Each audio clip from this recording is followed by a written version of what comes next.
Assalamualaikum warahmatullahi wabarakatuh. Alhamdulillahi rabbil alamin. Lahu ni'matu wa lahul fadlu wa lahul thana'ul hasan. Wa salawatullahil barrir rahim wal malaikatil muqarrabin ala sayyidina wa maulana Muhammadin wa ala alihi wa ashabihi tayyibin at-tahirin. Allahumma la sahla illa ma ja'altahu sahla wa anta taj'alul hazna idha syi'ta sahla. Allahumma arzuqna al-ikhlasa fin niyyati wal qawli wal amal. Wa ba'du. Ila nabiyil Mustafa sallallahu alaihi wasallam wa ikhwanihi minal anbiya'i wal mursalin wa syuhada'i was salihin, khususan ila sultanil awliya asy-syaikh Abdul Qadir al-Jilani wa syaikh Ahmad ar-Rifa'i wa syaikh Bahaidin an-Naqsyabandi wa syaikhina Abdullah al-Harari wa ila arwahi muassisi jam'iyyati Nahdlatul Ulama asy-syaikh Muhammad Hashim Asy'ari wa syaikh Bisri Sansuri wa Syekh Abdul Wahhab Hasbuh wa ila arwahi jami'i ahli al-qubur minal muslimin wal muslimat. Al-Fatihah. A'udzu billahi minasy syaithanir rajim. Bismillahirrahmanirrahim. Alhamdulillahi rabbil alamin. Ar-Rahmanir Rahim. Maliki yaumiddin. Iyyaka na'budu wa iyyaka nasta'in. Ihdinas siratal mustaqim.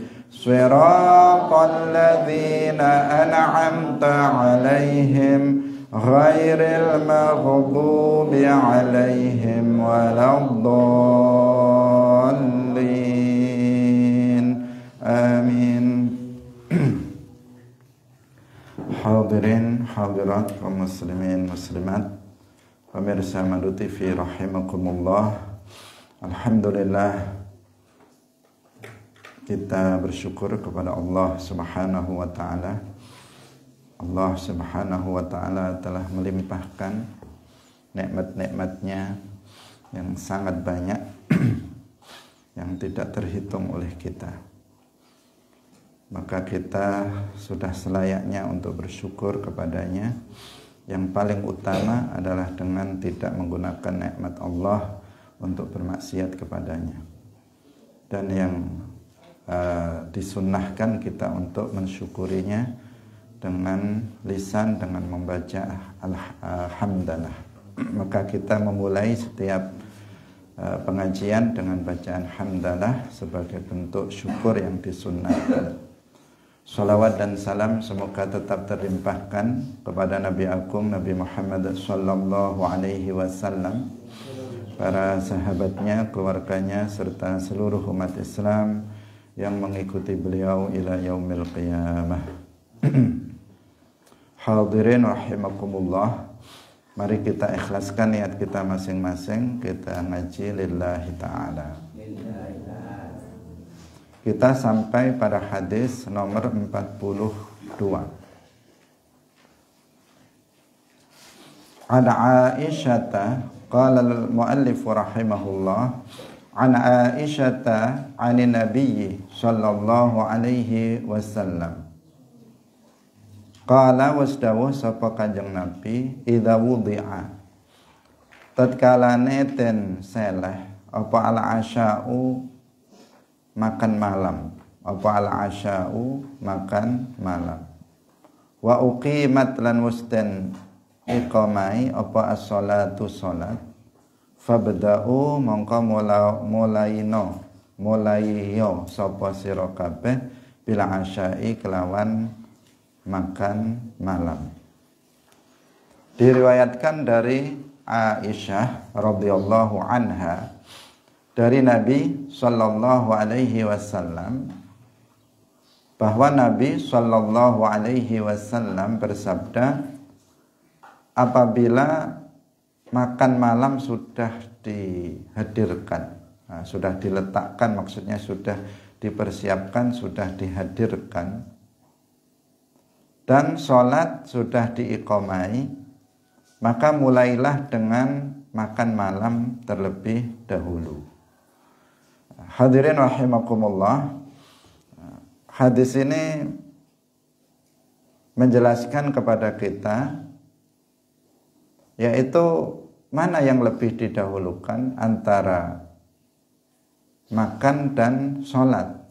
Ini tidak hanya kalau secara lafaz, hadis ini menjelaskan tentang antara sholat isya dan sholat malam, makan malam, al-asya. Jadi makanan sudah disediakan, sudah siap untuk dimakan, kemudian pelaksanaan sholat mau dimulai. Mana yang lebih didahulukan, makan malam dulu atau sholat isya dulu? Di dalam bahasa Arabnya dekat. Kalau al-isya itu sholat isya, waktu isya, sholat yang dilakukannya namanya sholatul isya. Kalau al-asya itu adalah makan malam. Mana yang lebih didahulukan antara makan malam yang sudah tersedia dan sholat yang juga sudah siap untuk dilaksanakan? Rasulullah Shallallahu Alaihi Wasallam mengatakan fabda'u bil asya, mulailah dengan makan malam terlebih dahulu. Ini tadi kita katakan ini bukan hanya berlaku untuk sholat isya, tetapi juga untuk sholat-sholat yang lainnya. Misalnya sholat zuhur, makanan sudah siap sedia, siap untuk dimakan. Belum masih cari, enggak, tapi sudah tersedia dan siap untuk dimakan. Kemudian sementara sholat juga sudah siap untuk dilaksanakan. Maka didahulukan makan siangnya terlebih dahulu daripada daripada sholat zuhurnya. Ini berlaku untuk semua sholat, tetapi dengan catatan waktu sholatnya itu longgar. Dengan catatan waktu sholatnya itu longgar, ma'atisa'il waqt. Waktunya masih panjang. Untuk sholat isya waktunya masih panjang. Untuk sholat zuhur waktunya masih panjang. Jika dikerjakan habis makan, maka itu akan masih bisa dilakukan. Namun apabila waktu sholat itu sudah sempit, sholat dulu atau makan dulu? Sholat dulu, karena waktunya sempit. Jika digunakan untuk makan, habis waktunya. Habis waktunya sehingga nanti sholatnya bisa qadhaan. Kalau yang seperti ini, maka sholat dulu baru makan. Jadi yang dimaksud dalam hadis ini adalah ma'atisa'il waqt. Ketika kapan makan didahulukan dari sholat? Ketika waktunya itu masih luas, waktu pelaksanaan sholat itu masih luas, maka didahulukan makannya daripada sholatnya. Kenapa? Bukan karena makan lebih penting dari sholat, bukan. Sholat tentu saja lebih utama daripada makan, tetapi ini dalam rangka untuk menjaga kekhusyuan, dalam rangka untuk menjaga kekhusyuan dalam sholat. Karena hawa nafsu seseorang itu cenderung ke makanan. Kalau sudah terlihat misalnya makanannya sudah terlihat enak-enak lagi, misalnya sudah tersedia gulenya, satenya misalnya sudah tersedia, dia sudah melihat itu, kemudian dia sholat, maka yang ada di dalam hatinya, yang diangan-angan dalam sholat itu adalah makanan yang sudah tersedia. Itu rata-rata orang itu kayak begitu. Kalau sudah lihat makanan, itu kecenderungan kecenderungan hatinya itu pada makanan, bukan pada sholatnya. Kalau dia sholat dulu, maka dia nanti sholat sambil mikir makanan, sambil membayangkan makanan, alangkah enaknya itu dan sebagainya. Dia akan berpikir jangan-jangan nanti saya nggak kedapatan atau apa, saya selesai sholat jangan-jangan sudah habis dan sebagainya. Dia akan berpikir tentang makanan sehingga terganggu kekhusyuan sholat dia itu akan terganggu apabila makannya diakhirkan, sholatnya didahulukan. Karena itu kalau sudah terhidang, makanannya sudah terhidang, meskipun sholat juga sudah siap dilaksanakan, maka tetap makannya dulu baru sholat. Itu tadi apa? Dengan catatan waktunya masih luas, masih panjang.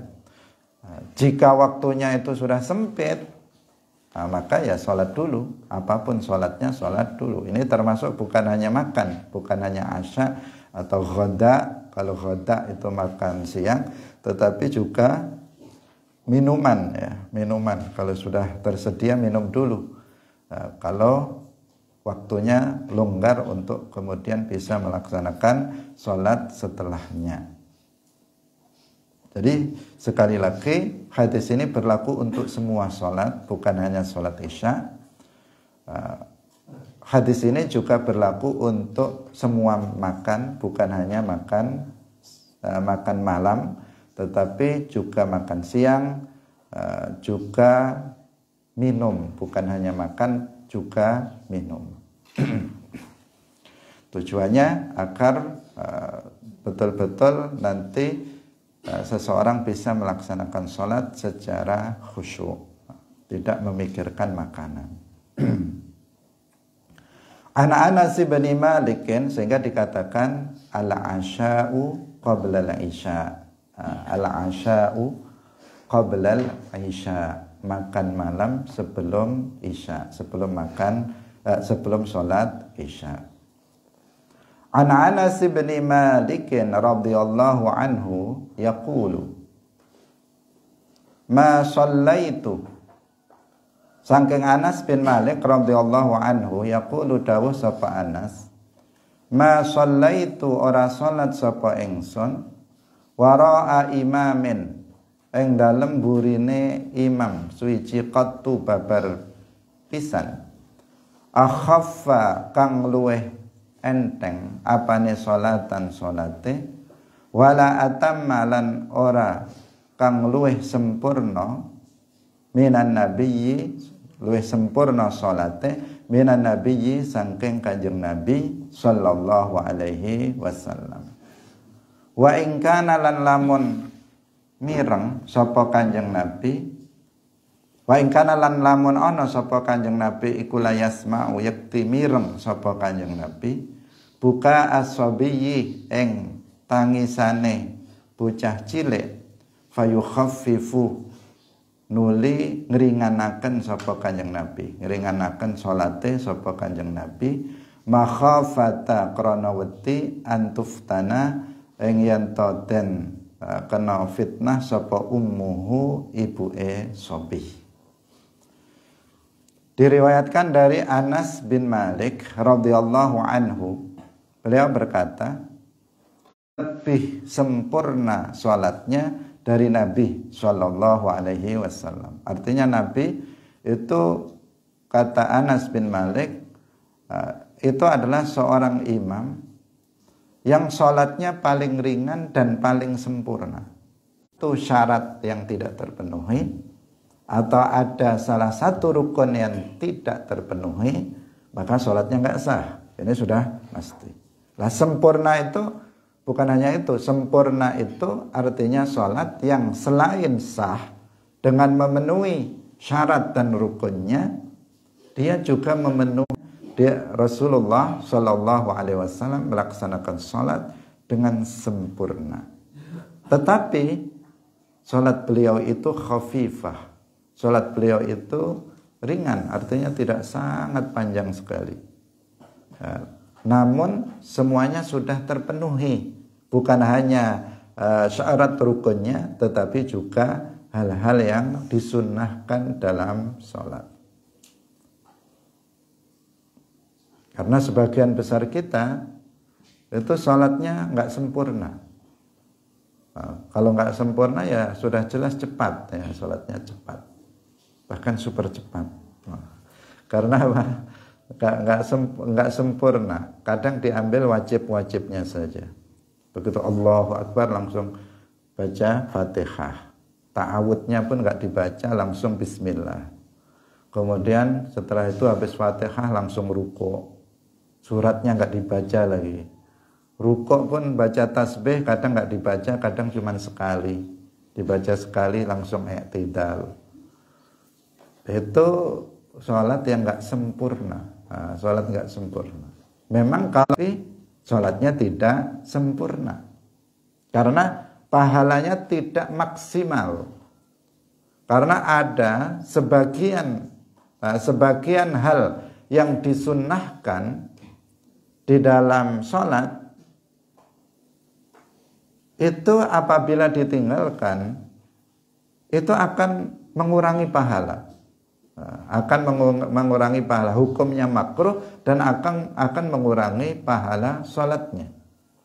Tentu saja ya, karena perkara yang sunnah itu kan menambah pahala. Kalau kita melakukan hal-hal yang sunnah dalam sholat, maka semakin banyak hal sunnah dalam sholat yang kita laksanakan, maka semakin banyak pahala yang akan kita dapatkan dari sholat yang kita kerjakan. Sehingga setiap orang sholat itu pahalanya beda-beda. Ada yang pahalanya sempurna karena dia melaksanakan semuanya yang wajib dan yang sunnah. Ada yang pahalanya kurang sedikit karena dia hanya mengambil hal-hal yang wajib atau hanya sebagian sunnah yang dia lakukan. Kita hendaknya mengikuti, meneladani Rasulullah Shallallahu Alaihi Wasallam, yaitu dengan menyempurnakan sholat kita, menyertakan amalan-amalan yang sunnah untuk dilakukan di dalam sholat. Nabi dikatakan beliau itu orang yang sholatnya paling sempurna. Meskipun begitu, sholat beliau itu khafifah. Sholatun khafifah artinya sholat yang ringan, bukan sholat yang panjang yang membuat orang makmumnya itu menjadi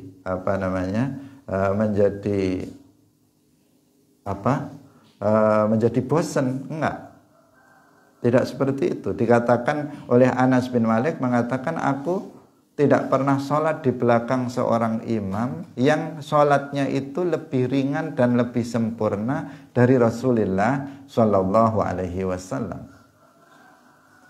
Artinya sholatnya Nabi itu yang paling sempurna dan yang paling ringan.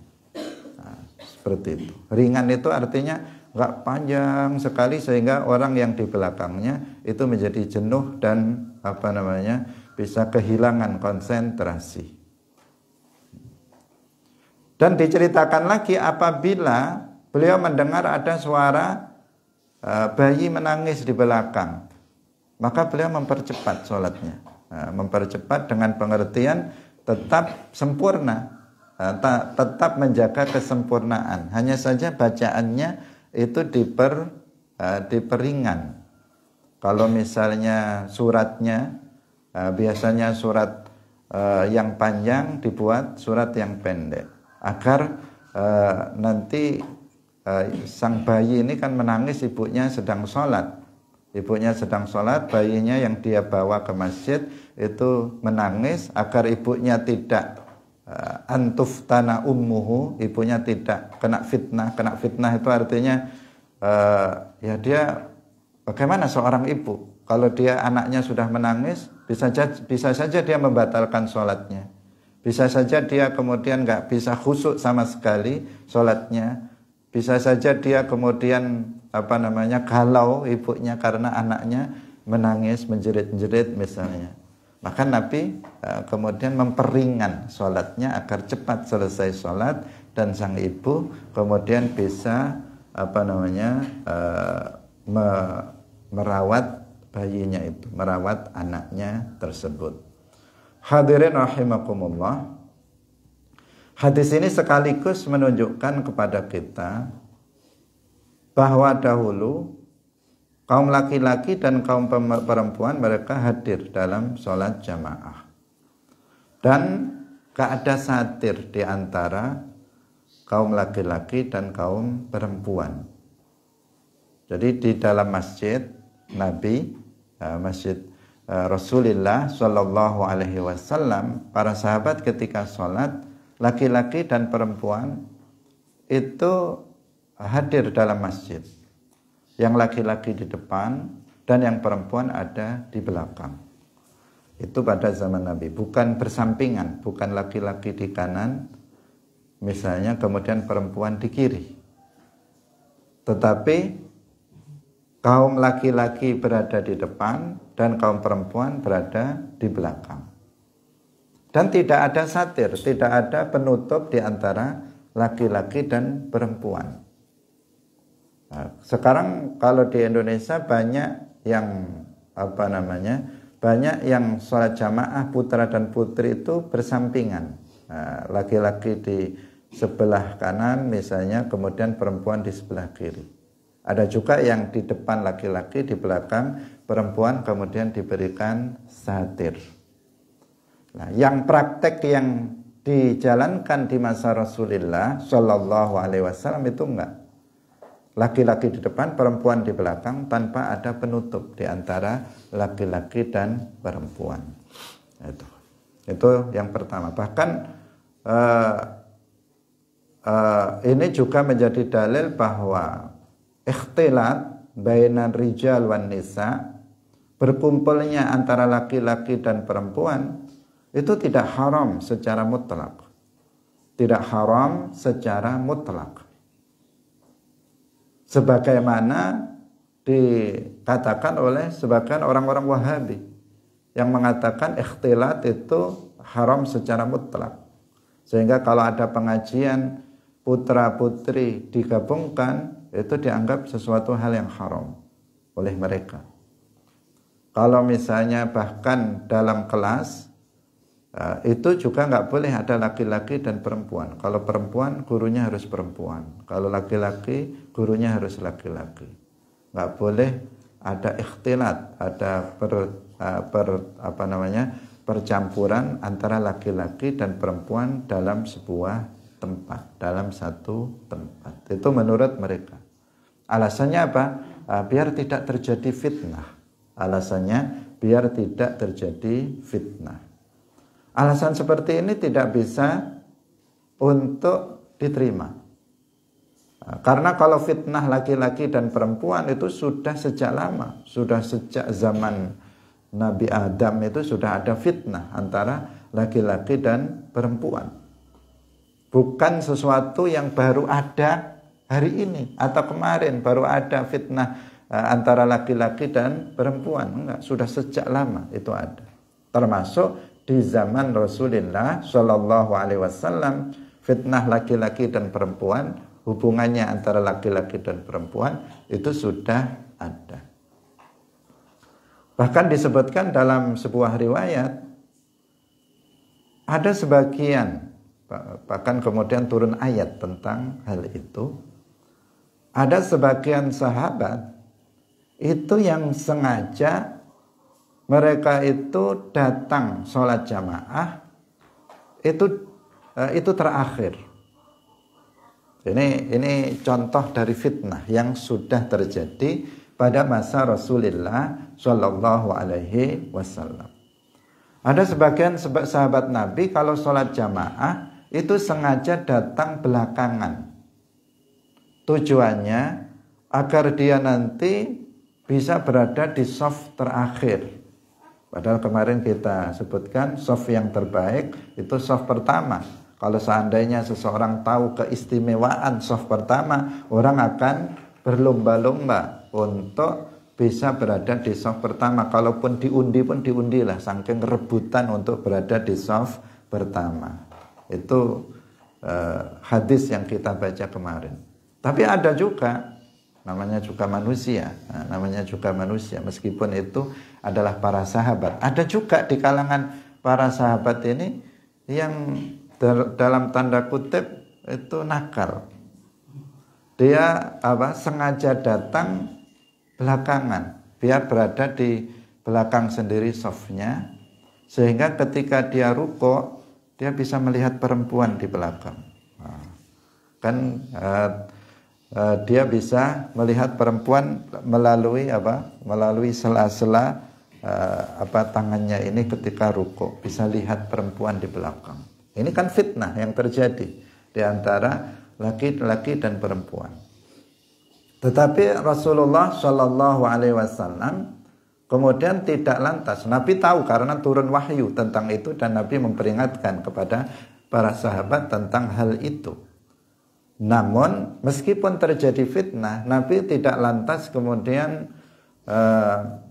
membuat satir. Oh, kalau gitu ini terjadi fitnah, kita buat satir saja antara laki-laki dan perempuan. Enggak. Nabi tidak melakukan itu. Nabi juga tidak kemudian, oh kalau begitu yang perempuan nggak usah sholat di masjid saja, misalnya. Enggak seperti itu juga. Nah, jadi ini ini menunjukkan bahwa ikhtilat antara laki-laki dan perempuan itu tidak mutlak haram. Haram itu apabila ada unsur-unsur, 4 unsur. Itu menjadi haram. Yang pertama, apabila ada di antara laki-laki dan perempuan yang berkumpul dalam suatu tempat, itu ada yang membuka aurat. Ini baru haram. Yang kedua, antara laki-laki dan perempuan itu ada antara laki-laki dan perempuan itu ada khalwah, artinya hanya berdua saja. Laki-laki dan perempuan dia hanya berdua. Bukan banyak seperti ini, tetapi hanya berdua saja di tempat yang sepi, yang tidak dilihat oleh yang lain. Itu yang kedua. Yang ketiga, haram itu apabila terjadi persentuhan kulit. Ada sentuh-sentuhan antara laki-laki dengan perempuan. Yang ketiga. Yang keempat, ikhtilat itu haram apabila membicarakan sesuatu yang bisa mengundang syahwat. Itu misalnya bicara tentang masalah yang porno dan seterusnya. Maka ini ikhtilat yang seperti ini hukumnya haram. Namun jika 4 hal ini nggak ada khalwah, tidak ada persentuhan kulit, kemudian juga tidak ada membicarakan hal-hal yang porno yang bisa mengundang syahwat. 4 hal ini tidak ada sama sekali, maka ikhtilat hukumnya itu boleh.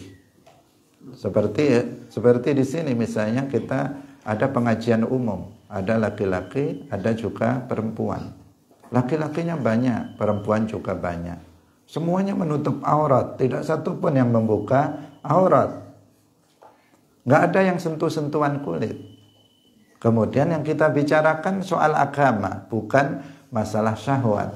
Nah, maka nggak ada unsur, 4 unsur ini nggak ada, sehingga ikhtilat yang seperti ini hukumnya boleh meskipun tanpa ada satir, meskipun tanpa ada penutup. Nah, kalau diberi penutup dalam rangka kehati-hatian ya tidak masalah, tetapi bukan wajib harus ada satir, itu tidak. Hadirin rahimakumullah. Ini berkaitan dengan hadis ini. Nabi di masjidnya beliau nggak ada satir. Nggak ada satir di antara jamaah laki-laki yang berada di depan dan jamaah perempuan yang ada di belakang, nggak ada satir. Sehingga tadi ada sebagian sahabat yang kemudian melakukan perbuatan yang tidak baik, ya, yang dia lakukan. Hadirin rahimakumullah. Nah, kaum perempuan di sini juga mereka hadir dalam sholat jamaah di masjid. Dikatakan demikian, bahkan ada yang membawa anak. Nah, jadi anak-anak kecil itu dibawa ke masjid. Tentu dengan menjaga kesucian dari masjid ya. Jadi anak-anak kecil dibawa ke masjid. Pada masa sekarang kan beda. Nah, kalau seseorang punya anak kecil kemudian dia nggak ke masjid. Nah, dia sholat di rumah, alasannya takut nanti mengganggu orang yang sholat. Akhirnya banyak anak-anak yang nggak terbiasa untuk datang ke masjid. Bahkan ada sebagian takmir masjid, anak kecil itu dimarah-marahi, dibentak-bentak, dimarah-marahi. Kalau dia ramai sedikit kemudian dimarah-marahi oleh pengurus masjidnya. Udah besok nggak usah ke masjid lagi. Akhirnya nggak pernah masjid lagi, nggak ada generasi yang kemudian datang ke masjid karena takut kepada pengurus takmirnya yang kereng, yang pemarah dan seterusnya. Di masa Rasulullah Shallallahu Alaihi Wasallam, ibu-ibu pergi ke masjid, mereka membawa anaknya, ke masjid. Sehingga di sini disebutkan ketika Nabi mendengar ada anak yang menangis, Nabi mempercepat sholatnya dengan tetap menjaga kesempurnaan agar ibunya nanti lekas bisa ngurus anaknya. Bukan tetap tetap diperpanjang, nggak peduli, yang penting saya sholat secara maksimal, kemudian surat Al-Baqarah yang dibaca misalnya. Anak sudah terdengar ada nangis, malah baca surat Al-Baqarah 1 jam baru selesai atau lebih. Nah ini apa? Ini namanya imam yang tidak bijak. Jadi imam sholat itu harus bijak. Bijak itu dengan melihat makmumnya. Makmumnya gimana? Masih muda-muda, sehat-sehat misalnya. Santri-santri semua sehat-sehat, diperlama nggak masalah. Tapi kalau lihat di belakang ada orang tua juga, ada anak kecil juga, orang tua nggak tahan kalau berdiri lama, ya sudah diperpendek sholatnya. Jadi melihat situasi, melihat kondisi. Jangan asal sesuai dengan keinginan sendiri. Apalagi niatnya nggak baik, niatnya pamer misalnya. Biar dia terlihat hafalan surat panjangnya banyak, kemudian baca surat yang panjang-panjang. Ternyata ketika sholat sendiri cuman inna a'toinakal kautsar. Waktu jadi imam, surat yang dibaca panjang sekali. Tetapi ketika sholat zuhur atau sholat asar kok cepat sekali. Sholat maghrib lama sekali, sholat zuhur kok cepat sekali. Ternyata yang dibaca beda, hanya untuk riak saja, hanya untuk pamer saja. Nah, itu tidak selayaknya, malah itu nanti jadi dosa. Nah, kalau riak jadi dosa. Hadirin rahimakumullah. Jadi harus bijak, imam itu harus bijak. Lihat dulu siapa makmumnya, baru kemudian ditentukan saya mau baca surat apa ini, agar kemudian imam itu semuanya senang. Pengaruhnya sangat besar, ya. Pengaruh terhadap jamaah itu sangat besar. Kalau kalian itu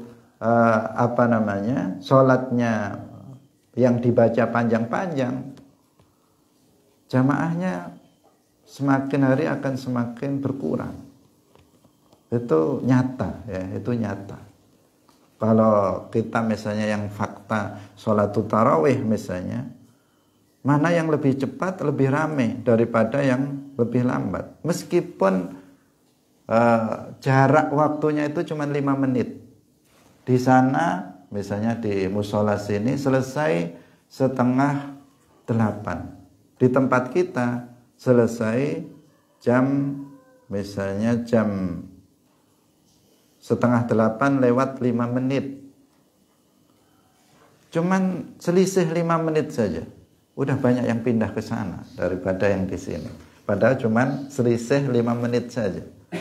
Itu betapa menunjukkan orang sekarang ya seperti itulah, mereka belum bisa menikmati manisnya ibadah, manisnya sholat, sehingga masih mencari yang lebih cepat.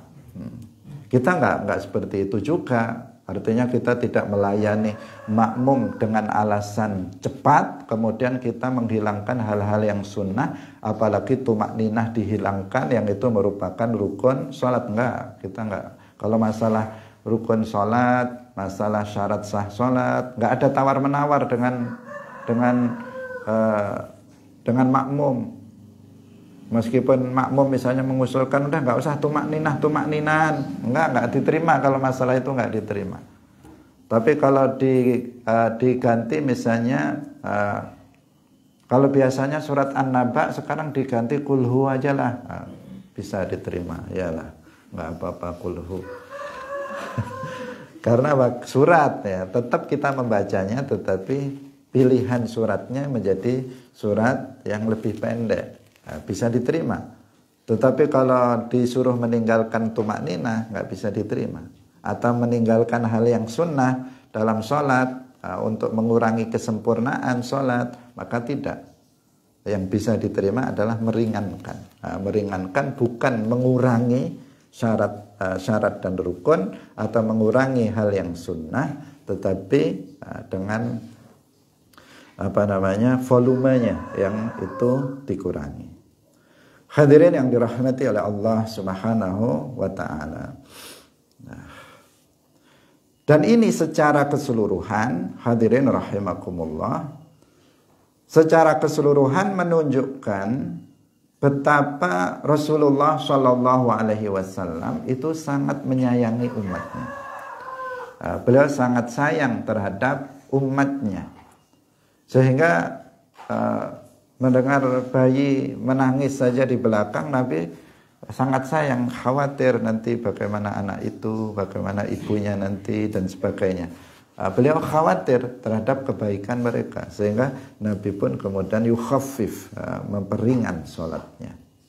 Memang Rasulullah Shallallahu Alaihi Wasallam itu terkenal dengan kasih sayang dan cintanya terhadap umat beliau. Dan kita bersyukur kepada Allah Subhanahu wa ta'ala, kita tergolong sebagai umat Nabi Muhammad sallallahu alaihi wasallam yang sangat mencintai umatnya. Bahkan Nabi sallallahu alaihi wasallam dalam sebuah riwayat pernah diberikan pilihan antara separuh umatnya akan masuk surga, persis separuh akan masuk ke dalam surga. Ini jumlah yang sangat banyak, separuh. Dan antara Nabi diberikan syafaat, diberikan wewenang untuk memberikan syafaat. Nabi kemudian memilih syafaat, bukan memilih separuh umatnya masuk surga, tetapi Nabi memilih syafaat. Padahal memilih separuh itu sudah luar biasa, sudah banyak. Kenapa? Karena dalam kenyataannya orang yang saleh, orang yang bertakwa jumlahnya qalil, jumlahnya sedikit, nggak banyak, nggak sampai separuh, jauh dari separuh. Itu orang-orang saleh sedikit, kebanyakan orang-orang fasik. Tapi Nabi kemudian memilih syafaat. Kenapa? Karena syafaat itu a'ammu wa ashmal. Karena syafaat itu lebih bisa mencakup, bisa lebih dari separuh. Nanti kalau dengan syafaat Nabi, maka yang masuk surga itu bisa lebih dari separuh dari umat beliau. Itu kenapa? Karena sayangnya Rasulullah Shallallahu Alaihi Wasallam terhadap kita, umatnya. Maka kita sangat bersyukur menjadi umat beliau, Nabi akhir zaman. Hadirin rahimakumullah. Kita lanjutkan kembali pada hadis yang ke-44. An Zaid bin Thabitin anna Rasulullah sallallahu alaihi wasallam ittakhadha hujratan. Anna Rasulullah saat temani Rasulullah sallallahu alaihi wasallam iku ittakhadha dateaken sapa Rasulullah hujratan ing kamar. Tapi bukan kamar seperti kamar kita. Nanti kita jelaskan. Qala dawuh perawi saking Zaid bin Thabit, hasibtu nyangka sapa ingsun annahu sak temene Zaid bin Thabit iku qala dawuh sapa Zaid bin Thabit min hasirin saking tiker ya, hasir fi ramadhana ing dalem wulan Ramadan. Fa shalla nuli salat sapa Kanjeng Nabi fiha ing dalem hujrah layaliya ing pira-pira wengi. Fa shalla nuli salat bi salatihi kelawan salate Kanjeng Nabi sapa nasun menungsa min ashabihi saking pira-pira sahabate Kanjeng Nabi. Falamma alima mongko tatkalane ngaweruhi sapa Kanjeng Nabi bihim kelawan nas ja'alan dateaken sapa Kanjeng Nabi yaqudu lungguh. Fa kharaja nuli betu ilaihim maring nas faqala nuli dawuh sapa Kanjeng Nabi qad araftu teman-teman wis weruh sapa ingsun alladzi ing perkara raaitu kang wis ningali sapa ingsun min saniaikum saking penggawe sira kabeh. Fasallu mangka salat sira kabeh ayuhan nasi menungsa fi buyutikum ing dalam omah sira kabeh. Fa inna afdhala sholati mangka sak temene luweh utamane salat iku salatul mar'i salate wong fi baitihi ing dalam omahe wong illal maktubata kejaba salat wajib. Diriwayatkan dari Zaid bin Thabit bahwa Rasulullah Shallallahu Alaihi Wasallam itu membuat hujrah, membuat kamar. Yang perawi mengatakan saya menyangka bahwa Zaid bin Thabit itu mengatakan kamar yang terbuat dari hasir. Pada bulan Ramadan, kemudian Nabi sholat di tempat itu beberapa malam dan orang-orang para sahabat pada ngikuti Rasulullah Shallallahu Alaihi Wasallam. Ketika Nabi mengetahui hal itu, mengetahui para sahabat pada ikut-ikut Nabi di dalam masjid pada sholat sunnah, sholat malam, maka beliau kemudian menjadikan beliau itu duduk, tidak keluar lagi untuk sholat malam di masjid.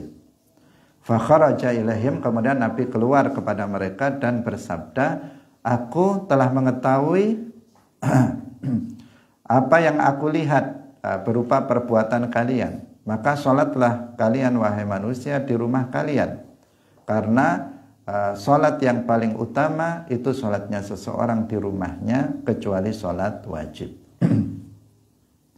Hadirin rahimakumullah, ini terjadi pada bulan Ramadan bahwa Rasulullah Shallallahu Alaihi Wasallam itu membuat tempat hujrah di sini bukan berarti kamar yang permanen, tidak.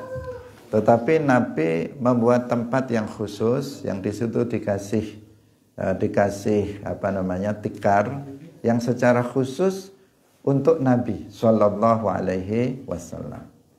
Kalau sekarang ya kita misalnya menggelar tempat misalnya di sini, di situ di pojokan situ dikasih sajadah, misalnya ini khusus untuk saya, sholat di situ, setiap malam sholat di situ.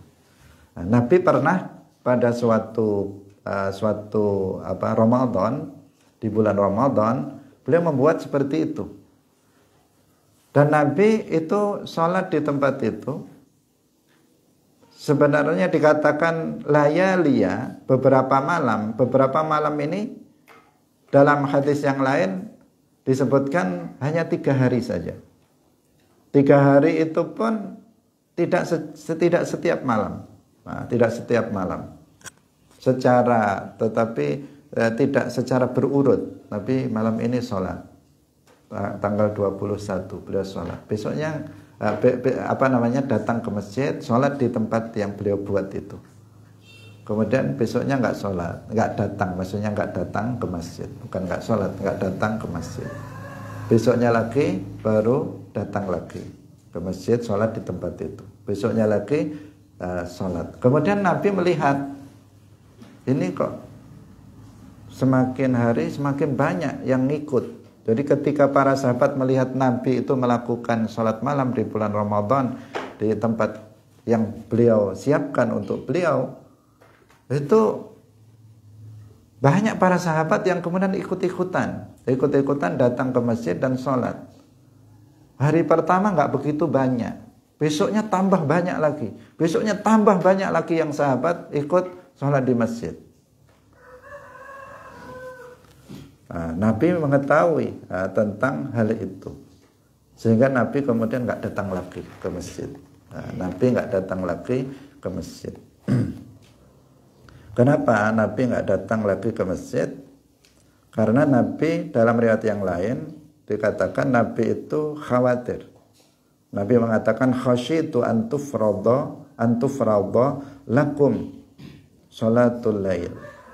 Saya khawatir sholat malam ini nanti menjadi difardukan atas kalian, fata'ajizun, sehingga kalian itu menjadi nggak mampu untuk melakukannya. Ketika diwajibkan terus kalian nggak mampu untuk melakukannya. Karena itu beliau kemudian menghentikannya. Beliau sholat di rumah, tidak datang ke masjid. Karena khawatir, Nabi khawatir nanti sholat malam itu diwajibkan atas umat Islam, sehingga umat Islam tidak mampu untuk mengerjakannya. Maka setelah Nabi tidak lagi datang, kemudian pada saat subuh fakharaja ilaihim, Nabi keluar kepada mereka. Ini maksudnya dalam sholat subuh. Nabi keluar untuk sholat subuh berjamaah dengan para sahabat. Kemudian setelah sholat subuh Nabi bersabda.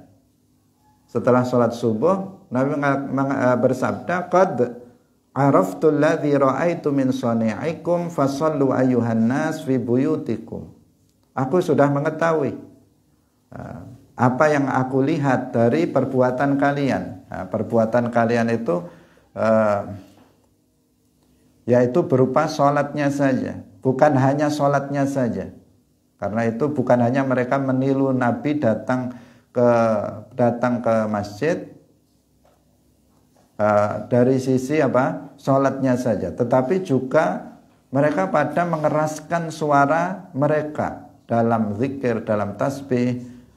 Tujuannya agar Nabi itu keluar kepada mereka. Jadi Nabi tadi kan pertama datang malam sholat beliau, kemudian diikuti oleh para sahabat. Ketika Nabi besoknya kan nggak datang, itu Nabi di rumah, tapi orang-orang pada datang ke masjid.